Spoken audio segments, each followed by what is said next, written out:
వంటి వ్యక్తి కాదు. పరిశుద్ధతలో ప్రియులారా ఎంతో ఉన్నత స్థాయికి చేరుకున్నవాడు. ఒకప్పుడు పాపరులు ప్రథముడే కావచ్చు కానీ ఇప్పుడు యేసు క్రీస్తును పోలి నడుచుకుంటున్న ఒక శ్రేష్ఠ జీవితాన్ని జీవిస్తూ ఉన్నవాడు ఈ పౌలు గారు. యేసును పోలి నడుస్తూ ఉన్న ఈ పౌలు ఎన్నో ప్రత్యక్షతలు దేవుని వలన పొందుకున్న ఈ దైవజనుడు మూడవ ఆకాశానికి వెళ్ళి వచ్చిన వాడు ఉచ్చరింప శక్యమో కానీ మూలుగులతో కూడిన దేవుని మాటలు విని దొడ్డుమిల్లారా వచ్చినటువంటి ఈ దైవజనుడు 14 పత్రికలు వ్రాసిన వాడు, ఎంతో మంది రోగులను బాగు చేసిన వాడు, ఎన్నో ప్రాంతాలలో అన్ని జనుల మధ్యలో పోరాటము చేసి ఒక ఆత్మీయ పోరాటాన్ని సలిపి క్రీస్తు సంఘాన్ని స్థాపించిన వాడు ఈ పౌలు.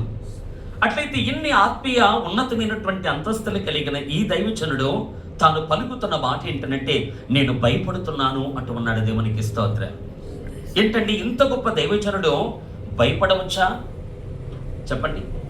14 పత్రికలు వ్రాసిన వాడు, అతిశయించడానికి చెప్పుకుంటే ఎన్నో ప్రత్యక్షతలు అపోస్తలుడైన పౌలు గారు పొందుకున్నట్లుగా మనం చూడగలం. 3వ ఆకాశానికంటే పరదేశుకు వెళ్ళి వచ్చినవాడు, అక్కడ ఉన్న తేజోవాసుల యొక్క మాటని విని ఆలకించి వచ్చినవాడు. ఎన్ని ప్రత్యక్షతలు కలిగిన ఈ దైవజనుడు, యేసయ్య సంఘము నిమిత్తమై ఎన్నో కష్టాలు భరించిన ఈ దైవజనుడు, ఎన్నో సంఘాలు అనేక ప్రాంతాలలో స్థాపించిన ప్రియులారా అపోస్తలుడు అనబడుతున్న ఈ దైవజనుడు తాను అంటున్న మాట ఏంటంటే, నేను భయపడుతున్నాను అన్నాడు. దేవునికి స్తోత్రం. అని ఇక్కడ మనం గమనించే మాట ఏంటంటే, మనమందరము కూడా భయపడాలా భయపడకూడదా చెప్పండి? ఈ మాటను బట్టి, నేను క్రీస్తును పోలి నడుచుకొనుచున్నాను గనుక మీరు నన్ను పోలి నడుచుకోండి అన్నది ఈ దైవజనుడే, ఈ పౌలు గారే. అట్లయితే ఈ పౌలు తనను పోలి మనం నడవాలి అట. అట్లయితే పౌలు యొక్క పరిస్థితి ఎలా ఉందయ్యా అని మనం గమనించగలిగితే తనుంటున్నాడు, నేను భయపడుచున్నాను అంటూ ఉన్నాడు. అంటే ఈ మాటను బట్టి మనకు ఒక ప్రశ్న రావాలి ప్రియులారా, మనము భయపడాలా భయపడకూడదా అనేది ప్రశ్న. చెప్పండి, మీరు కూడా మాట్లాడి, నేను ఒక్కడినే ఒకే వైపు వెళ్ళటం కాదు. మీరు కూడా నేను అడుగుతున్నప్పుడు నాకు ప్రత్యుత్తరాన్ని ఇవ్వండి, బదులు పలకండి. నేను అడిగే ప్రశ్న ఏంటంటే, క్రైస్తవులుగా ఉన్నవారు భయపడవచ్చా భయపడకూడదా చెప్పండి? అప్పో భయపడాలా భయపడకూడదా? భయపడాలి. నేను ఒక మాట అంటాను ఇక్కడ, ఒక్కసారి పౌలు గారు ఇక్కడ ఉంటే పౌలుని అడుగుదామయ్యా, దైవజనుడా నీవెందుకు భయపడుతున్నావు? నీ భయానికి కారణం ఏంటి? భయం అనేది ఊరికే కలుగుతుందా? కారణాన్ని బట్టి కలుగుతుందా భయం? ఏదో కారణం ఉంటుందా ఉండదా? అయితే ఇక్కడ నేను అంటాను, అపోస్తలుడైన పౌలు యొక్క భయమునకు కారణం ఏంటి? లేఖనాలు మనం గమనించగలిగితే, శిష్యులు సముద్ర తీరాన వారు చిన్న పడవలు ప్రయాణం చేస్తూ ఉన్నప్పుడు పెద్ద తుఫాను పుట్టినప్పుడు వారు భయపడిరి అనేటువంటి మాట మనం నోటీస్ చేయగలం. అంటే శిష్యులు భయపడ్డారట. వారి భయానికి కారణం ఏంటంటే, సముద్రములో చెలరేగుతున్న అలజడి, గాలి, తుఫాను వారి భయమునకు కారణం. అవును కదా ప్రియులారా? పాత నిబంధన కాలములో రాజు అయినటువంటి సౌలు తనతో ఉన్న శతాధిపతులు కావచ్చు, సైన్యము కావచ్చు, చిన్నవారు పెద్దవారు ఎవరైనా కావచ్చు, సౌలు గారితో ఉన్న సైన్యము ఎంతమంది అయితే ఉన్నారో వారందరూ 6 మూరల జానుడి ఎత్తుతో ఉన్న గొల్యాతును చూసి భయపడిరి అంటుంది లేఖనం. అంటే మన వాక్యాన్ని గమనించగలిగితే కొంతమంది భయపడుతున్న సందర్భాలు నేను మీ ముందు పెడుతున్నాను. సౌలు భయపడడానికి కారణము, తాను జయించడానికి వీరులైన బలవంతుడిగా ఉంటున్న గొల్యాతును చూసినప్పుడు, అయ్యో వీరి చేతుల్లో మేము ఓడిపోతామే తప్ప మేము గెలవలేం కదా అని భయపడుతున్నాడు సౌలు. శిష్యులేమో సముద్రములో చిన్న పడవ మీద వారు ప్రయాణమే సాగిపోతూ ఉన్నప్పుడు ఆ తుఫానుకు, ఆ గాలికి, ఆ ప్రతికూల వాతావరణానికి అయ్యో ఈ సమస్య మమ్మల్ని మింగివేస్తుందేమో, మేము ఇక్కడ నశించిపోతామేమో అని ప్రియులారా శిష్యులు కూడా భయపడుతున్నారు. అంటే ఒక వ్యక్తి భయపడాలి అంటే దానికి ఒక కారణం అనేది ఉంటుందన్నదని ఇక్కడ కూర్చున్న మనం అందరం ఏదో ఒక సమయంలో భయపడ్డవారమేనా కాదండి? భయపడ్డవారేమే, భయపడుతున్నవారే. అంటే మనం భయపడుతున్నామంటే మనల్ని భయపెట్టే కొన్ని సంగతులు ఉంటాయి. శిష్యులు భయపడడానికి తుఫాను కారణమైతే, సౌలు అతని సైన్యం భయపడడానికి ఎత్తైనటువంటి గొల్యాతు కారుపడితే, ఇక్కడ పౌలు గారు భయపడడానికి కారణం ఏంటి? అంటే సహజంగా మానవుడు ఏ విషయాల్లో భయపడతారంటే, సమస్యల లాంటి తుఫానును చూస్తున్నప్పుడు భయపడతాడు. ప్రతికూల అనుభవాలు వంటి గొల్యాతు లాంటి అనుభవాలను చూస్తున్నప్పుడు, అంటే మన బ్రతుకుల్లో ఎదురవుతున్న సమస్యలు, అనారోగ్యాలు, ఆర్థిక పరమైనటువంటి ఇబ్బందులు, ఇలా ఎన్నెన్నో కష్ట నష్టాలు మన లోపల భయాన్ని కలిగించడానికి కారకంగా మారుతాయి. అవును కదండి? సమస్యలకు భయపడతాం లేదా మనం చెప్పండి?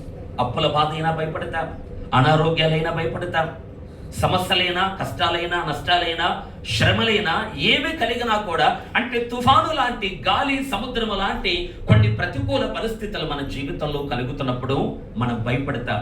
మన కుటుంబ జీవితంలో కావచ్చు, సంఘ జీవితంలో కావచ్చు, మనము అనుకోని పరిస్థితులు మనకు ఎదురవుతున్నప్పుడు ఆటోమేటిక్గా మనం భయపడుతూ ఉంటాం. అంటే మనిషి భయానికి ఒక కారణం ఏంటంటే వారి జీవితంలో ఎదురవుతున్న శ్రమలు, కష్టాలు వారి భయమునకు కారణం. అందరూ ఏకీభవిస్తున్నారా? మనం భయపడడానికి ఒక కారణం ఏంటి చెప్పండి? రకరకాల సమస్యలు మన భయానికి కారణంగా మారుతాయి.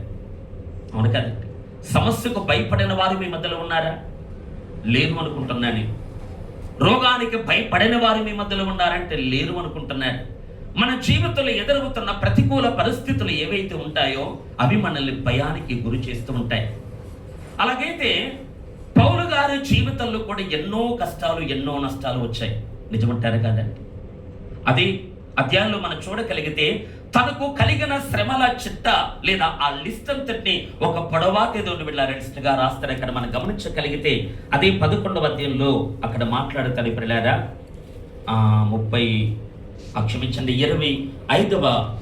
24 నుండి చూడండి.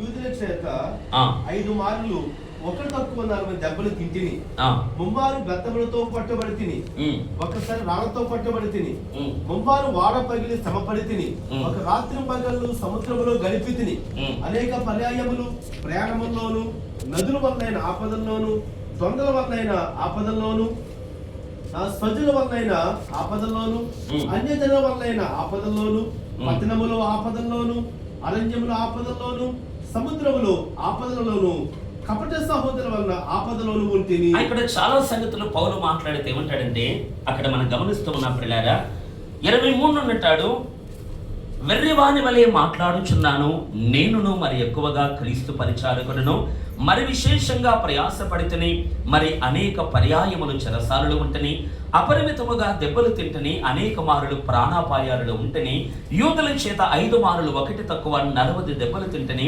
ముమ్మారు బెత్తములతో కొట్టబడితని, ఒకసారి రాళ్లతో కొట్టబడితని, ముమ్మారు ఓడ పగిలి శ్రమపడితని, ఒక రాత్రి పగలు సముద్రములు గడిపితని, అనేక పర్యాయాలు ప్రయాణాలలో, నదుల వలనైన ఆపదలలో, దొంగల వలనైన ఆపదల్లోను, నా స్వజనుల వలనైన ఆపదల్లోను, అన్ని జనముల వలనైన ఆపదలలోను, పట్టణములు ఆపద, అరణ్యములు ఆపద, సముద్రములు ఆపద, కపట సహోదర వలన ఆపదల్లో ఉంటని, ప్రయాసముతోనూ కష్టముతోనూ, తరచుగా జాగారమనులతోనూ, ఆకలి దప్పికలతోనూ, తరచుగా ఉపవాసముతోనూ, చలితోనూ, దిగంబరత్వంతోనూ ఉంటని, ఇంకను చెప్పవలసినవి అనేకమున్నవి. ఇవి చదవడానికి మనకి దోలు బిడ్డారా ఊపిరాగట్లేదు. అంటే ఎన్ని కష్టాలు అనుభవిస్తూ ఉన్న పౌలు, ప్రయాణము చేస్తే ఆపద, నదిలో వెళితే ఆపద, సముద్రములో వెళితే ఆపద, ఇంట్లో ఉంటే ఆపద, బయట ఉంటే ఆపద, ముమ్మారు దోలు బిడ్డారా కొరడా దెబ్బలు తిన్నాడట, పలుమారుడు చెరసారులు వేయబడ్డాడట, కపట సహోదర వలన ఆపద, తిండి లేక ఆపద, దోలు బిడ్డారా జాగారణములతో ఆపద, ఇలా ఎన్నో కష్టాలు భరిస్తున్న పౌలు ఇంకా తనేమంటాడంటే, ఇంకను నేను చెప్పవలసినవి అనేకమున్నవి అంటాడు. అది ఇక్కడ నేను ఈ మాట ఎందుకు గుర్తు చేస్తున్నాను అనంటే, పౌలు గారు భయపడుతున్నాను అన్నాడు కదా మూలవాక్యంలో, నేను భయపడుచున్నాను అన్నాడు. అట్లయితే పౌలు భయానికి కారణము ఇక్కడ ఎన్నో కష్టాల లిస్టు మాట్లాడుతున్నాడు కదా, ఇవి పౌలును భయపడుతున్నాయమని చెప్పండి. పౌలు గారి భయమునకు కారణము ఈ కష్టాలు కొలిమి అంటారా? చెప్పండి. కష్టాల్లో ఏం చేస్తాడు అనంటే 12వ అధ్యాయంలో వెళ్ళారా 10వ వచనాన్ని మనం చూడగలిగితే, నేనెప్పుడు బలహీనుడనో అప్పుడే బలవంతుని గనుక క్రీస్తు నిమిత్తము నాకు కలిగిన బలహీనతలలోను, నిందలలోను, ఇబ్బందులలోను, హింసలలోను, ఉపద్రవములలోను నేను సంతోషించుచున్నాను అన్నాడు. అంటే ఈ కష్టాల మధ్యలో పౌలు గారి ఫీలింగ్ ఎలా ఉందట? భయమా, సంతోషమా? సంతోషం. అంటే పౌలును భయపడుతున్నవి కష్టాలు కావు, అంతనే కాదండి. పౌలును భయానికి గురి చేస్తున్నవి ఇక్కట్లు కావు. కొరడా దెబ్బలు కావు, చెరసాలు కాదు, ఇరుకులు, ఇక్కట్లు, ఇబ్బందులు, శ్రమలు ఎంత మాత్రం కాదు ప్రియులారా. దానికి భిన్నంగా పౌలు ఏమంటాడంటే, ఇవన్నీ క్రీస్తు నిమిత్తము నాకు ఎదురవుతున్నాయి గనక క్రీస్తు నిమిత్తము నాకు కలిగిన బలహీనతలలోను, నిందలలోను, ఉపద్రవములలోను, దేవుని బిడ్డలారా, ఇదిగో హింసలలోను నేను సంతోషించుచున్నాను అన్నాడు పౌలు. అని ఇక్కడ మనకి ఏం తేటగా దేవుని బిడ్డలారా తేటపరచబడింది అంటే, పౌలు భయమునకు కారణము కష్టాలు, నష్టాలు కాదు. తుఫానుకు భయపడేవారు ఉన్నారు, శిష్యులు లాంటి వారు. గొల్యాతు లాంటి ఎత్తైన సమస్యను చూసి భయపడేవారు ఉన్నారు, సౌలు లాంటి వారు, అతనితో ఉన్న సైన్యం వంటి వారు. ఈ రోజు ఇక్కడ కూర్చున్న మన జీవితాల్లో కూడా కష్టాలకు, నష్టాలకు, రోగాలకు, ఆర్థిక ఇబ్బందులకు సహజంగా మనం భయపడుతూ ఉంటాం. అయితే ఇక్కడ పౌలు గారి భయానికి ఎంత మాత్రము కష్టాలు కారణం కానే కాదు. అవును కదండి. పౌలు అడుగుదాం, అయ్యా నీవు ఎందుకు భయపడుతున్నావు? శ్రమను బట్టి భయపడుతున్నావా అంటే ఏమంటాడు? కాదు అంటాడు.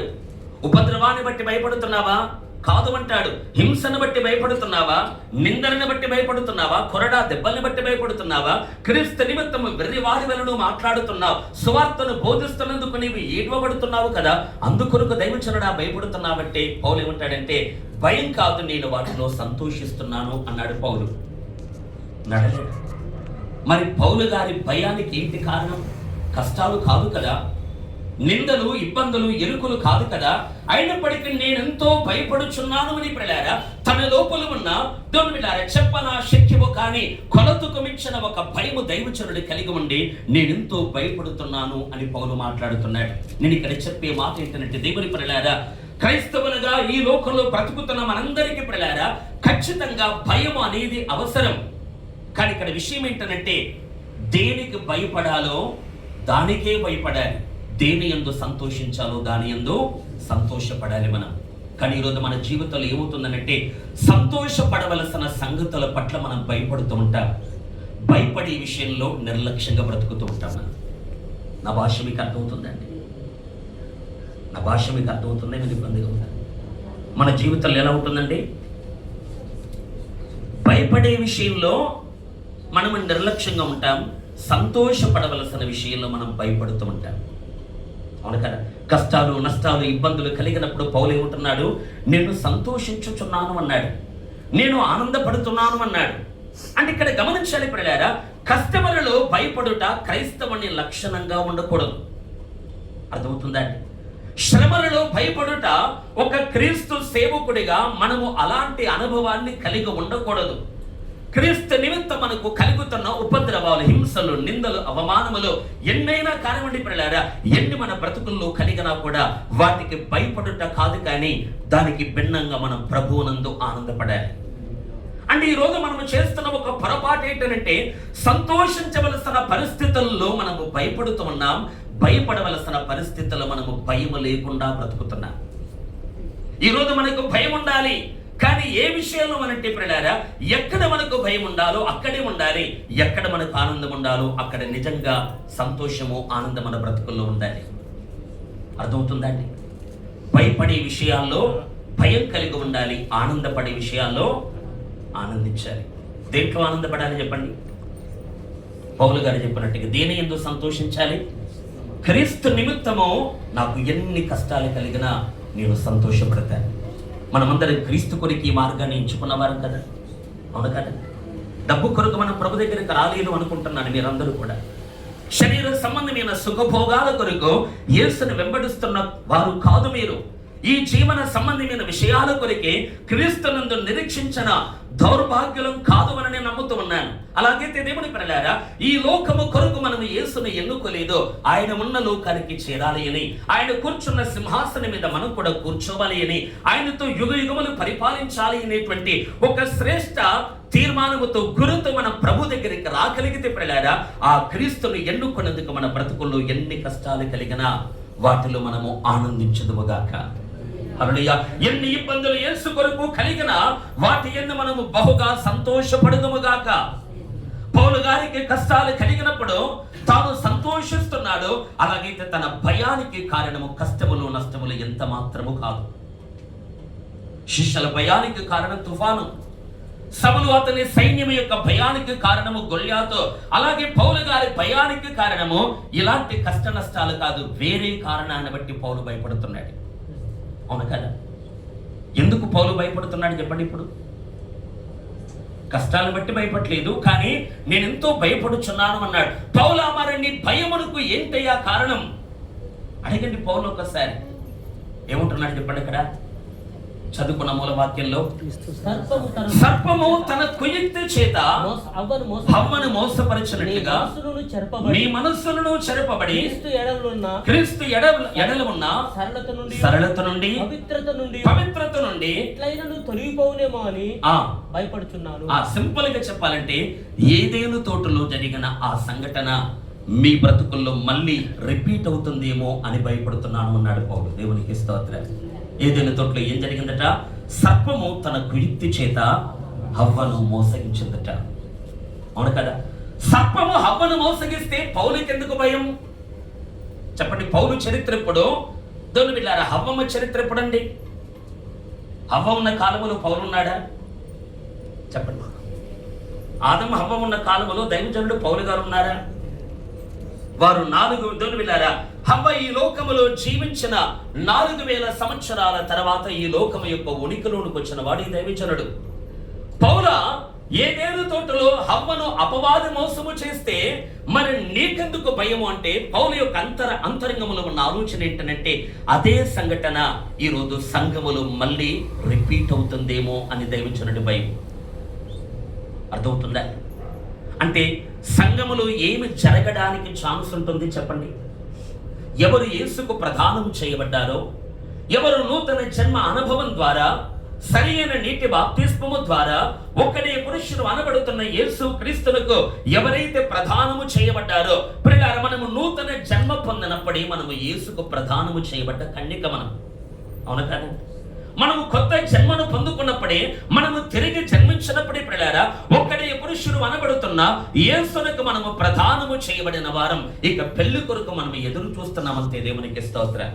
అట్లయితే ఇక్కడ ఆలోచించాల్సిన మాట ఏంటంటే, ప్రియులారా, ఎవరైతే యేసయ్యకు ప్రదానము చేయబడ్డారో ఈ సంఘాన్ని, ఆనాడు హవ్వను సర్పము ఎలా మోసపుచ్చిందో ఈనాడు సంఘాన్ని అలాగే మోసపుచ్చుతుందేమో అని దైవజనుడు తన భయాన్ని వ్యక్తపరుస్తున్నాడు. దేవునికి స్తోత్రం. అట్లయితే పౌలు భయానికి కారణము కష్ట నష్టాలు కాదు, కానీ సాతాను మనలను మోసగిస్తాడేమో అని భయపడుతున్నాడు పౌలు.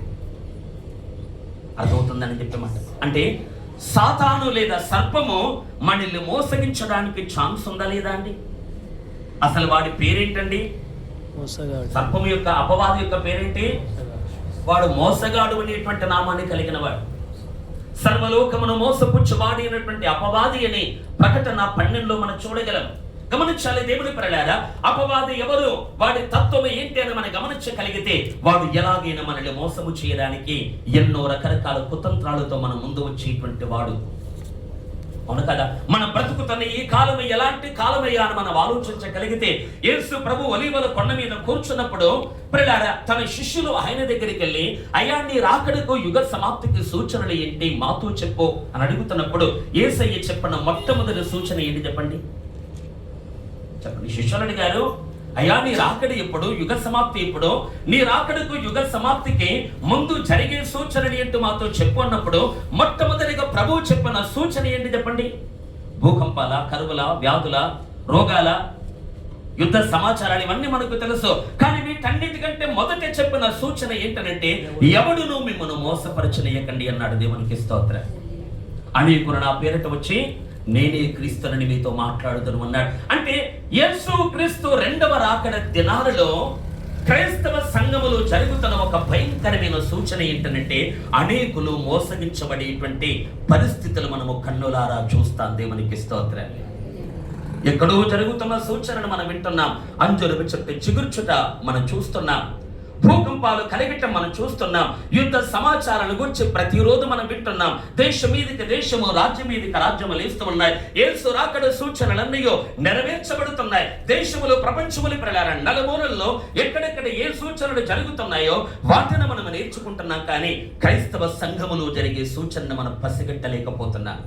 ఈరోజు సంఘములో జరుగుతున్న సూచన ఏంటంటే, అనేకులు మోసగించబడే కాలమే ఈ కాలం. తిమోతి పత్రికలో పౌలు మాట్లాడుతారు ప్రియులారా, ఈ అంత్య దినాలలో కొంతమంది బిడ్డారా అబద్ధకుల వేషధారణ వలన మోసపరిచే ఆత్మల యందు దయ్యముల బోధి యందు లక్ష్యముంచి విశ్వాస భ్రష్టులగుదరని ఆత్మ తేటగా చెప్పుచున్నాడు అంటాడు దైవజనుడు పౌలు. ఈ కడవరి కాలంలో ఏం జరుగుతుందట? అనేకులు మోసపరచు ఆత్మల యందు లక్ష్యముంచుతారట. ఈ లోకములో ఏ ఆత్మలు పనిచేస్తున్నాయి? మోసగించే ఆత్మలు, మోసపరిచే ఆత్మలు. ఇలాగేని ప్రియులారా, క్రీస్తు ఎడలలో ఉన్న ఆ సరళత నుండి, పవిత్రత నుండి మనల్ని తప్పింప చేయడానికి ప్రయత్నించేటువంటి ఆత్మలు సంచరిస్తున్న పాపపు లోకములో మనం బ్రతుకుతున్నాం. మునుపటి కంటే ఎక్కువగా ప్రియులారా, మన మొదటి శతాబ్దపు కాలములో ఉన్న మన పితరులు ఉన్న బిడ్డారా, వారి కాలములో కంటే కూడా ఈ కాలములో, ఈ 21వ శతాబ్దములో ప్రియులారా, మోసపరిచేటువంటి ఆత్మలు అత్యధికంగా పెరిగిపోయిన కాలం ఈ కాలం. గమనిస్తున్నారా? ఇది ఏ కాలము? అనేకులు మోసపరచబడేటువంటి కాలం. అవును కాదు? గమనిస్తున్నారా? అందరికి అర్థమవుతుందా? ఇది ఏ కాలం అండి?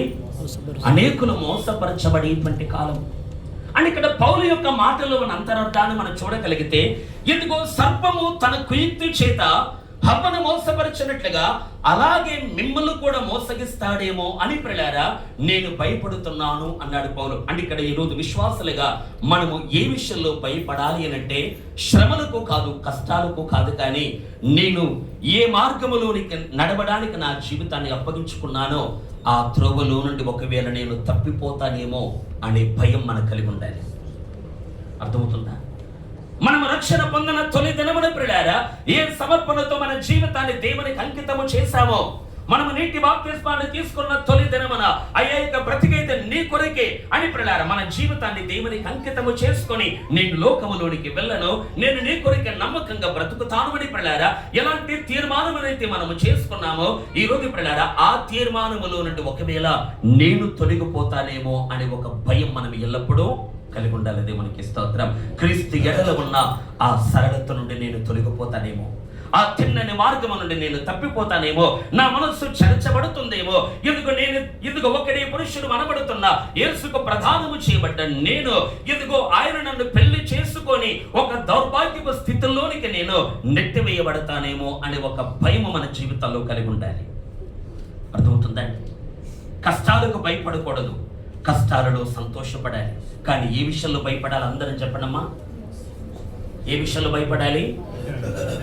నేను మోసగించబడతానేమో అని భయపడాలి. అవును కదా? నేను చేసుకున్న తీర్మానములో నుండి తప్పిపోతానేమో అని భయపడాలి. ఏ గురి వైపు నేను యాత్ర చేస్తున్నానో ఆ గురు నుండి నేను తొలగిపోతానేమో అని ఒక భయము ప్రియులారా ప్రతి విశ్వాసి, ప్రతి సేవకుడు ప్రతి నిత్యము ఈ భయమును కలిగి ఉండాలి. దేవునికి స్తోత్రం. కానీ ఈ విషయంలో మనకు భయం ఉండదు. మా ఆత్మీయ జీవితాలు ఎలా ఉంటే ఏంటిలే అని ఒక నిర్లక్ష్యం ఉంటుంది. కానీ కష్టాలు వస్తే వణికిపోతాం, జ్వరాలు వస్తే వణికిపోతాం, ఆర్థిక ఇబ్బందులు వస్తే బిడ్డారా కంగు తింటాం, భయపడిపోతాం. అంటే పనికిరాని వాటి కొరకు భయపడుతున్నాం. ఆనందపడే సంగతుల పట్ల ప్రియులారా మనము భయమును వ్యక్తపరుస్తున్నాం. కానీ భయపడుతూ బ్రతకవలసిన విషయంలో మాత్రం అసలు భయము లేని వారిగా మన జీవితాలు కొనసాగుతున్నాయి. చెప్పడి మధ్యాహ్న వేళ మనము దేనికి భయపడాలి? అందరం కూడా నేను ఒకవేళ తప్పిపోతానేమో, నేను మోసగించబడతానేమో, ఆ గురి వైపు వెళుతున్నా ఇదిగో యాత్రలో ఉంటున్నా నేను ఆ త్రోవను తప్పి తొలగిపోతానేమో, ఆ సమర్పణలో నుండి వేరైపోతానేమో అనేటువంటి భయము ప్రియులారా ఇదిగో ఎదుటి వ్యక్తిని గురించి కాదు, కానీ నిన్ను గురించి నీకు భయము కలిగి ఉండాలి. అందుకే పౌలు గారు మరో చోట మాట్లాడతాడు ప్రియులారా, మన సొంత రక్షణను భయముతో వణుకుతో కొనసాగించుకోగల దేవునికి స్తోత్రం. ఏ విషయంలో భయపడాలి? మనము నా రక్షణని నేను కాపాడుకునే విషయంలో ఎప్పుడు భయపడుతూ ఉండాలి. అర్థమవుతుందండి? అర్థమైన వారు ఒక్కసారి స్తోత్రం చెప్తారు. హల్లెలూయా. ఏ విషయంలో భయపడాలండి? రక్షణ విషయంలో భయపడాలి. అవును కదా? క్రీస్తు ఎడల ఉన్న ఆ సరళతలో నుండి నేను తొలగిపోతానేమో అని భయపడాలి. ఆ ప్రత్యక్షతలో నుండి నేను తప్పిపోతానేమో అని భయపడాలి. ఇదిగో క్రీస్తు నన్ను ఏ సంకల్పంతో పిలిచాడో అది నా జీవితంలో నెరవేరకుండా నేను జారిపోతానేమో అని ప్రియులారా ఎల్లప్పుడూ ఇటువంటి ఒక దైవిక భయమును మనం కలిగి ఉంటే అలాంటి వారు యేసును పోలి నడిచినట్టే దేవునికి స్తోత్రం. హల్లెలూయా. ఇప్పుడు చెప్పండి, దేనికి భయపడకూడదు, దేనికి భయపడాలి? ఆపదలకు, కష్టాలకు, నష్టాలకు భయపడకండి. దేనికి భయపడదా? సొంత రక్షణ విషయంలో భయపడదా? హల్లెలూయా. క్రీస్తు ఎడల ఉన్న ఆ సరళతలో నుండి నేను తప్పిపోతానేమో అనే భయమును మన జీవితంలో కలిగి ఉందాం. అపవాదులను మోసగిస్తాడేమో అనేటువంటి ఒక దైవిక భయమును మన జీవితంలో కలిగి ఉంటే అలాంటి వారు ధన్యులు. దేవునికి స్తోత్రం. అర్థమవుతుందండి? ఈ మధ్యాహ్నం నేను మీ ముందు పెడుతున్న ఒక ముఖ్యమైనటువంటి మాట, దేవుని పిల్లలారా, ఎల్లప్పుడూ ఈ లోకంలో బ్రతికినంత కాలం మన ఆధ్యాత్మిక జీవితం కొరకు ఎప్పుడూ మనం భయపడుతూ బ్రతుకుదాం. డబ్బులు ఉన్నా లేకపోయినా చింతపడకండి, ఆరోగ్యం ఉన్నా లేకపోయినా చింతపడకండి పిల్లలారా. శరీర సంబంధమైన ఏ పరిస్థితిని బట్టి కూడా మనము దిగులు పడవలసిన అవసరం లేదు పిల్లలారా. నీ కుటుంబంలో ఎదురవుతున్న ప్రతి పరిస్థితి పరమందున్న దేవుడు సమకూర్చి నీ దగ్గరికి తీసుకుని వచ్చాడదంతే. దేవునికి స్తోత్రం. బైబిల్లో రాయబడింది పిల్లలారా, దేవుని ప్రేమించే వారికనగా ఆయన సంకల్పము చొప్పున పిలువబడిన వారికి సమస్తమును సమకూడి పుట్టోట్ల మనం చూడగలిగితే అన్నిటిని దేవుడు సమకూర్చి జరిగించుచున్నాడు అంటాడు పౌలు గారు. దేవుని సంకల్పం చొప్పున ఎవరైతే పిలువబడ్డారో వారి జీవితంలో ఏ పరిస్థితి కలిగినా, దేవుని అనుమతి చొప్పున ఏది కలిగినా కూడా అది నీ ఆత్మీయ జీవితాన్ని పాడు చేయదు, పైగా నీ లోపల క్రీస్తు పోలికను పెంచుతుంది. దేవునికి స్తోత్రం. అన్ని ప్రతి పరిస్థితిని దేవుడు సమకూరుస్తాడా లేదా? మనం సమకూర్చి జరిగిస్తాడా లేదా? నా ఇంట్లో ఎలాంటి ఇబ్బందులు లేవనుకోండి, కానీ హఠాత్తుగా ఒక ఇబ్బంది స్టార్ట్ అయింది. ఆ ఇబ్బంది ఎవరు సమకూర్చారు? దేవుడే. సమకూడుట అంటే అర్థం ఏంటి చెప్పండి? సమకూడుట, ఇక్కడ మనం అందరము సమకూడి ఉన్నాం. సమకూడనప్పుడు ఎక్కడ ఉన్నాం మనము? మేమే ఇళ్లలో ఉన్నారు, మీరు అవును కదా, నేను నా ఊర్లో ఉన్నాను. అలాగే పిల్లలారా, సమకూడుట అంటే ఎక్కడో ఉన్న మనమందరం ఈ చోటుకి చేరుకోవటం. అలాగే నేనంటాను పిల్లలారా, మన బ్రతుకులో ఏ సమస్య ఉన్నప్పుడు, ఏ ఇక్కట్లు ఉన్నప్పుడు, ఏ శ్రమ మన జీవితాల్లో ఉన్నప్పుడు పిల్లలారా, ఈ శ్రమలన్నింటినీ కూడా ఎక్కడెక్కడ ఉన్న శ్రమలను మన జీవితంలోనికి దేవుడు తీసుకొని వచ్చి పెడతాడు. అది దేవుడు సమకూర్చే విధానం. దేవునికి స్తోత్రం. అవి ఎందుకట? కీడు కొరకు కాదు, మేలు కొరకు. దేవునికి స్తోత్రం. అర్థమవుతుందా? మన తల వెంట్రుకలు లెక్కించబడినవి అంటుంది లేఖనం. పరలోకమందున్న తండ్రి సెలవు లేకపోతే పిల్లలారా ఒక తల వెంట్రుక రాలదు అనే లేఖనములు దేవుడు మాట్లాడారు. నిజమంటారా కాదా? ఒక తల వెంట్రుక రాలాలి అన్నా కూడా దేవుడి అనుమతి కావాలట. మనం రాత్రి పడుకుంటాము, తెల్లవారు లేచి చూసేసరికి మనము తల పెట్టుకుని నిద్రించిన ఆ దిండుకు 2-3 ఎంటుకలు ఉంటాయి లేదా? భయపడతారు మీరు? భయపడతారు? చెప్పండి. డాక్టర్ అడుగుతున్నారు. ఒకే ఇంటికో 2 ఇంటికలో కనబడితే, ఒకవేళ 100 కనబడితే భయపడతారు. 1-2 కనబడితే దులిపేసుకొని మళ్ళీ మన పనుల్లోనికి మనం వెళ్ళిపోతాం. అంటే నేను ఈ మాట ఎందుకు చెబుతున్నాను అంటే పిల్లలారా, ఒక ఎంట్రుక ఊడిపోయినప్పుడు, రాలిపోయినప్పుడు దానిని పెద్దగా మనం పట్టించుకోలేం పిల్లల. పట్టించుకో మనం ఆ విషయాన్ని. అయితే ఆ విషయాన్ని కూడా దేవుడు పట్టించుకుంటున్నాడు. దేవునికి స్తోత్రం. హల్లెలూయా. హల్లెలూయా. మనకు అల్పంగా కనబడే అతి చిన్న విషయాన్ని కూడా దేవుడు పట్టించుకుంటే పిల్లలారా, మన బ్రతుకులు ఎదురవుతున్న పెద్ద పెద్ద విషయాలను దేవుడు పట్టించుకుంటాడా లేదా? అందుకే నేను అంటాను, నీ బ్రతుకులో లేని ఒక సమస్యను దేవుడు సమకూర్చి పెట్టాడు అంటే, నా జీవితంలో నీ జీవితంలో లేని కొన్ని ఇక్కట్లను దేవుడు మన బ్రతుకుల్లో సమకూర్చి పెట్టాడు అనంటే పిల్లలారా, అది దేవుడు నా మేలు కొరికే వీటన్నిటిని చేస్తున్నాడు అనేటువంటి అవగాహన మన జీవితాల్లో ఉంటే మనకు భయము కాదు, మనకు దైవిక ఆనందం కలుగుతుంది. దేవునికి స్తోత్రం. అయ్యా, ఇవన్నీ నా మేలు కొరకు మీరు చేస్తున్నందుకు నీకు కృతజ్ఞతలు అని మన ప్రభువునందు ఆనందిస్తారు. అందుకని మళ్ళీ చెబుతున్నాడు పిల్లలారా, యేసు నిమిత్తమే మనకు ఎన్ని కష్టాలు కలిగినా వాటిని బట్టి ఆనందపడతాం. కానీ ఏ విషయంలో మనం భయపడాలి అంటే, నేను ఈ త్రోవలో నుండి తొలగిపోతానేమో అని భయపడాలి, నేను మోసగించబడతానేమో అని భయపడాలి. అవును కదా పిల్లలారా? మనం మోసపరచబడడానికి ఛాన్స్ ఉంది కనుకనే దైవజనుడు పౌలు గారు తన భయమును వ్యక్తపరుస్తున్నట్టుగా నేను అంటాను పిల్లలారా, మన జీవితంలో ఎల్లప్పుడూ కూడా ఆ క్రీస్తు ఎడల ఉన్న సరళత నుండి, పవిత్రత నుండి, ఎందుకు నేను తప్పిపోతానేమో, నేను మోసగించబడతానేమో అనేటువంటి ఒక భయము ఎల్లప్పుడూ మన బ్రతుకుల్లో కలిగి ఉంటే మనము ధన్యులము. దేవునికి స్తోత్రం. అర్థమవుతుందండి?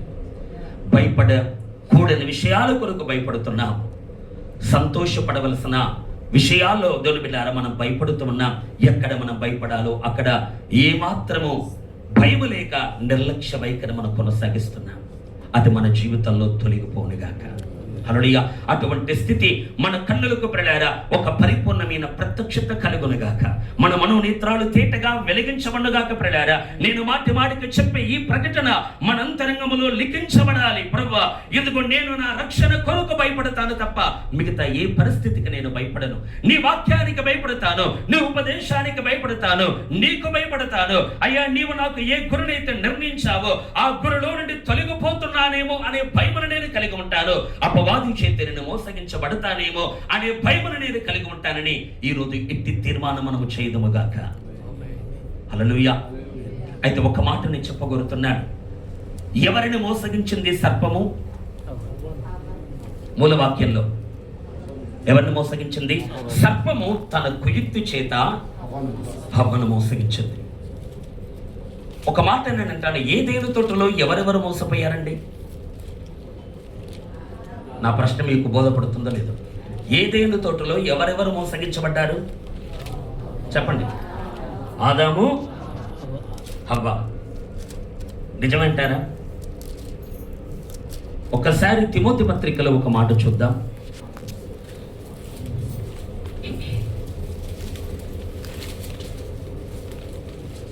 మొదటి పత్రిక 2వ అధ్యాయము 13, 14 2 వచనాలు చూడండి. మొదట ఆదామును తర్వాత అవ్వను నిర్మింపబడి కారా? మరియు ఆదాము మోసపరచబడలేదు గాని స్త్రీ మోసపరచబడి అపరాధములో పడెను. గమనించండి ప్రియులారా, మొదట ఆదామును తర్వాత హవ్వయు నిర్మింపబడిరి కారా? మరియు ఆదాము మోసపరచబడలేదు గాని స్త్రీ మోసపరచబడి అపరాధములో పడెను. దేవునికి స్తోత్రం. ఇప్పుడు చెప్పండి, ఎవరెవరు మోసగించబడ్డారు ఏదైనా తోటలో? చెప్పండి. ముందేమన్నా మనము? ఆదాము, హవ్వ ఇద్దరు మోసగించబడ్డారు అన్నాం. కానీ పరిశుద్ధాత్ముడు దైవజనుడి ద్వారా ఏమని వ్రాయించాడు అంటే ప్రియులారా, ఆదాము మోసపరచబడలేదు గాని స్త్రీ మోసపరచబడి అపరాధములో పడెను. చెప్పండి, ఇద్దరు ఎవరు మోసగించబడ్డారు? ఆదామా, హవ్వనా? అంటే మనం ఏం దిద్దుకోవాలి? ఎన్ని రోజులు ఆదాము కూడా మోసపోయాడు అనే మాటను, బోధను దిద్దుకోవాలి. మనం దిద్దుకుందామా? చెప్పండి. హవ్వ మోసపోయిందా? ఆదాము మోసపోయాడా? హవ్వ మాత్రమే. అంటే ఆదాము మోసపరచబడలేదు అని తేటగా పరిశుద్ధాత్ముడు వ్రాయించాడా లేదా? ఆదాము మోసపరచబడలేదు కానీ స్త్రీ మోసపరచబడి అపరాధములో పడింది. ప్రియులారా, మొదట చేయబడిన ఆదాము మోసగించబడలేదు కానీ ఆదాములో నుండి వచ్చిన హవ్వ మోసపోయింది. అలాగే నేనంటాను ప్రియులారా, ఈ ఆదాము ఎవరికి సూచన అంటే రోమాపత్రికలో రాయబడింది ప్రియులారా, ఆదాము రాబోవు వానికి గుర్తయుండును అంటాడు. దేవునికి స్తోత్రం. 5:14 మనం చూస్తాం. ఆదాము ఎవరికి పోలికట? దేవుడు ఆదామును మట్టితో రూపిస్తున్నప్పుడు తన స్వహస్తాలతో నేలమట్టిని తీసుకొని ఒక మానవ ఆకారాన్ని తన పోలికలు దేవుడు కలిగిస్తున్నప్పుడు ఆదామునుకోండి, ఆదామును దేవుడు చేస్తున్నప్పుడు దేవుని మనస్సులో ఎవరు మెదులుతున్నారు? ఈ ఆదాము నా కుమారునికి పోలిక. దేవుని తలంపులో ఉందా లేదా? అర్థమవుతుందన్నమాట. ఆదాము ఎవరికి పోలిక? రాబోవు వారికి గుర్తు. అంటే యేసు క్రీస్తునకు గుర్తై ఉన్నాడు ప్రియులారా తొలి ఆదాం. దేవునికి స్తోత్రం. ఆదాము ఎవరి గుర్తు? యేసయ్యకు సూచన లేదా గుర్తు. అంటే ఆదామును దేవుడు చేస్తున్నప్పుడు దేవుని మనస్సులో తన కుమారుడు అయినటువంటి క్రీస్తు కదలాడుతున్నాడు. ఈ ఆదాము నా అద్వితీయ కుమారునికి పోలిక. హల్లెలూయా. అర్థమవుతుందా? అంటే ఆదాము యేసుకు పోలికత బైబిల్లో మనం చూడగలిగితే మొదటి ఆదామని ఈ ఆదాముకు పేరైతే కడపటి ఆదామని యేసయ్యకు పేరు. నిజమా కాదు? యేసుకున్న పేరేంటి చెప్పండి? కడపటి ఆదాం. అంటే ఆదాము యేసయ్యకు సూచన కాదా? ఆదాము యేసుకు సూచన అయితే హవ్వ సంఘానికి సూచన. దేవునికి స్తోత్రం. ఆదాము భార్య హవ్వ అయినట్టుగా యేసయ్య భార్య సంఘం అనబడుతున్న మనకు ప్రియులారా పోలికగా ఉన్నది హవ్వమ్మ. దేవునికి స్తోత్రం. హవ్వ ఎక్కడి నుండి రూపించబడింది చెప్పండి? దేవుడు ఆదాముకు గాఢ నిద్ర కలిగించి 24 పక్కటెముకల ఆదామునికి ఉండగా ఒక ఎముకని విరిచి ప్రియులారా ఆ గాఢ నిద్రలో దేవుడు పక్కని చీల్చి ఎముకని విరిచి ఒక జానుడి ఎముక. పక్కటెముక ఎంత ఉంటుందండి? దాని సైజ్ ఎంత చెప్పండి? ఆదాము 6 అడుగుల ఆదాను బావుడు అనుకుందా. ఆదాము యొక్క పక్కటెముక ఎంత ఉంది? పక్కటెముక సైజ్ ఎంత అండి? 4 ఫీట్లు ఉంటుందా మీది? పోన 5, ఒక 10 ఇంచులు ఉంటుంది. జాన్ అంటాం మనం, అవును కదా? సి ఆకారంలో, కాస్త వంగిన ఆకారంలో ఉంటుంది ఒక జానుడు పొడవున్న ఈ ఎముక. ఇప్పుడు 6 అడుగుల ఎత్తైన ఆదానుభావుడి ఎదుట ఈ చిన్న ఎముకను పెడితే ఈ ఎముక ఆదాముకు సహకారిగా ఉండగలదా? ఉండగలదా చెప్పండి? ఉండగలదా? ఇప్పుడు ఎముక వచ్చింది ఆదాములో నుండి, ఎముక ఇలా ఉంది, ఆదాము ఇలా ఉన్నాడు. ఈ చిన్న ఎముక ఆదాముకు సాటైన సహాయకరంగా మారదు, ఉండలేదు. కానీ నేనంటాను ప్రియులారా, ఈ ఎముక మీద దేవుడు తన చేతులతో పని చేశాడు గనక హల్లెలూయా ఈ ఎముక మారటం ప్రారంభించింది. దేవునికి స్తోత్రం. హల్లెలూయా. ఎముకని తీసిన దేవుడు ప్రియులారా, ఆ ఎముకని దేవుడు మళ్ళీ మాంసముతో పూడ్చడం ప్రారంభించాడు. ఆ ఎముక మీద దేవుడు పని చేస్తూ ఉండగా ఈ ఎముకతో పాటు మరికొన్ని ఎముకలు, ఈ ఎముకతో పాటు మాంసము, చర్మము, నరములు, వెంట్రుకలు ప్రియులారా ఇవన్నీ కలగటం ప్రారంభించాయి. దేవుని బలమైనటువంటి హస్తం ప్రియులారా ఎముక మీద పని చేస్తూ ఉండగా ప్రియులారా ఆ ఎముక రూపుదిద్దుకుంటూ ఆదాముకు సాటి అయిన సహకారిగా మార్చబడింది. దేవునికి స్తోత్రం. హల్లెలూయా. ఆదాముకు ఎవరు భారీగా ఉండగలరు అనంటే ఎగురుతున్న పక్షి ఆదాముకు భారీగా ఉండలేదు. ప్రాకుతున్న పురుగు ఆదామునకు భారీగా ఉండలేదు. చతుష్పాద జంతువులు ఆదాముకు భారీగా ఉండలేదు. ప్రియులారా ఆదాముకు ఎవరు భారీగా ఉండగలరు అనంటే ఆదాములో నుండి వచ్చింది మాత్రమే ఆదాముకు భార్య కాగలదు. దేవునికి స్తోత్రం. అలాగే నేనంటాను, యేసయ్యకు ఎవరు భార్య కాగలరు చెప్పండి? యేసయ్యకు భజన చేసే వారందరూ యేసుకు భార్యగా మారరు. జంతువులు వచ్చాయి ఆదాము దగ్గరికి, పక్షులు వచ్చాయి ఆదాము దగ్గరికి, అవన్నీ ఆదాము దగ్గర పేరు పొందుకొని వెళ్ళిపోయాయి. అవును కదా? ఆదాము వాటికి పేర్లు పెట్టాడట. ఏ పేరునైతే ఆదాము పెట్టనో అవి వాటికి కలిగను అని మనం చూస్తాం. అయినను ఆదామునకు సాటి అయిన సహాయము లేకపోయాడు. జంతువులకి ఏం దొరికింది ఆదాము దగ్గరికి వచ్చినందుకు చెప్పండి? జంతువులకు పేర్లు దొరికాయి. వాటికి పేర్లు ఉన్నాయి చెప్పండి? సింహానికి సింహం అని పేరు లేదు, ఏనుగు ఏనుగు అనేటువంటి పేరు లేదు, నక్కకు నక్క అని, కుక్కకు కుక్క అని, నెమలికి నెమలి అని. పిల్లల పక్షులు జంతువులు అని మాత్రమే పిలువబడుతున్నాయి తప్ప వాటికి సపరేట్ పేరు లేదు. ఆ పేరును పెట్టింది ఆదాము. అవును కదా? జంతువులకు పక్షులకు ఎవరు పేరు పెట్టాడు? దేవుడా ఆదామా చెప్పండి? ఆదాము పేరు పెట్టాడు. అంటే జంతువులు పక్షులు ఆదాము దగ్గరకు వచ్చినందుకు పేర్లు దొరికాయి, కానీ ఆదాముకు భార్యగా మారలేదు. అతను కదా? అలాగే నేను అంటాను, ఈ రోజు యేసయ్య దగ్గరికి నీవు ప్రియులారా రొట్టెల కొరకు రాకు, చేపల కొరకు రాకు, స్వస్థతల నిమిత్తమై రాకండి. యేసు క్రీస్తుని ప్రియులారా ఈ భౌతిక సంబంధమైన కొన్ని ఆశీర్వాదాల కొరకు ప్రభువును మనం వెంబడించకూడదు. చాలా మంది వీటి కొరకు వచ్చి ప్రియులారా జంతువులు పక్షులు ఆదాము దగ్గర పేరు పొందుకొని వెళ్ళిపోయినట్టుగా అనేక మంది క్రైస్తవులు భౌతిక ఆశీర్వాదాలు పొందుకొని వెళ్ళిపోతున్నారు. కానీ మన గోల్ ఏంటో తెలుసా? నేను యేసుకు భార్యగా మారాలి. దేవునికి స్తోత్రం. యేసయ్య దగ్గర పేరు దొరకాలా, రొట్టెలు చేపలు దొరకాలా, స్వస్థతలు దొరకాలా? ఇవన్నీ నాకొద్దు ప్రభువా, నేను నీకు సాటైన సహకారిగా మారాలా? ఏ గురి మీకుందండి? రొట్టెల, చేపల, భౌతిక సంబంధమైన దీవెనల ఇవేవి నాకొద్దు, నేను యేసుకు భార్యగా ఉండాలి అనే కోరిక మీకుందా చెప్పండి? ఏదొద్దా? మిమ్మల్ని చూస్తుంటే ఏదో మాకొద్దు పాస్టర్ గారు, మీరు ముగిస్తే వెళ్ళిపోతాం అన్నట్టుగా ఉంది. దేవునికి స్తోత్రం. ఏం కావాలండి? యేసయ్య దగ్గర భౌతిక దీవెనలు కావాలా? అవన్నీ ఇస్తాడు, ఇవ్వడు అని నేను చెప్పట్లేదు. నీ అక్కర కొలది ఏదేది ఏ సమయానికి కావాలో దేవుడు ఇస్తాడు. కానీ మన గురి వాటి మీద కాదు. హల్లెలూయా. హవ్వ ఆదాములో నుండి తీయబడ్డ తర్వాత హవ్వకు జంతువులకు దొరికినట్టుగా పేరు దొరికింది అవ్వకు. అవును కదా? అంటే యేసు క్రీస్తు దగ్గరికి మనం రాగలిగితే నీ భౌతిక పరమైన అక్కరుడు కూడా యేసయ్య తీర్చడు అనట్లేదు. కానీ ఇక్కడ మనము రావలసింది వీటి కొరకు కాదు. అయ్యా, నేను నీకు ఈ విశ్వాన్ని ఏలుబడి చేసేటువంటి నీతో పాటు నీ సింహాసనమందు కూర్చుండే సహచరునిగా నేను మార్చబడాలి, భార్యగా నేను మారాలి. హల్లెలూయా. విశ్వ సింహాసనం మీద ఎందుకో నేను కూర్చొని అనేక మహిమ ప్రపంచాలను నీతో నేను ఏలాలి అనేటువంటి ఈ ఉన్నతమైన గురిలోనికి మనం వచ్చేదముగాక. అట్లయితే యేసయ్యకు ఎవరు భార్య కాగలరు చెప్పండి? పేరు పొందుకున్న వారు, శరీర దీవెనలు పొందుకున్న వారు కాదు. కానీ యేసులో నుండి ఎవరు పుడతారో వారు యేసుకు భార్యగా మారగలరు. దేవునికి స్తోత్రం. నీవు యేసయ్యకు భార్య కావాలి అంటే నీకుండాల్సిన అర్హత ఏంటి చెప్పండి. నేను పుట్టు క్రైస్తవుణ్ణి అంటే కుదరదు. లేకపోతే నేను పెళ్లికి బాప్తిసం తీసుకున్నాను అంటే కుదరదు. లేకపోతే ఇదిగో నాకు వయసు వచ్చింది కనుక పాస్టర్ గారు ఉంచేశాడండి అంటే కుదరదు. ప్రియులారా, మనము యేసులో నుండి జన్మించాలి. దేవునికి స్తోత్రం. హవ్వని అడుగుదాం, హవ్వ నీ జన్మస్థలము ఎక్కడ అంటే హవ్వమ్మ ఏముంటుందండి, నా జన్మస్థలము నా స్వపురుషుడు. దేవునికి స్తోత్రం. ఆదాములో నుండి నేను తీయబడ్డాను గనక నేను పుట్టింది ఆదాములోనే అంటుంది. అలాగే నేనంటాను ప్రియులారా, కడపటి ఆదామైన యేసయ్యకు మనం భార్యగా ఉండాలి అంటే మనము యేసులో నుండి పుట్టుదుముగాక తీయబడుదుముగాక. దేవునికి స్తోత్రం. సంఘం ఎక్కడ పుడుతుందండి? యేసులోనే కదా, అవును కదా. ఆదాముకు దేవుడు గాఢ నిద్ర కలిగించి ప్రియులారా, ఇదిగో చర్మాన్ని ఆ పక్కన దేవుడు చీల్చాడు, ఎముకని విరిచాడు దేవుడు.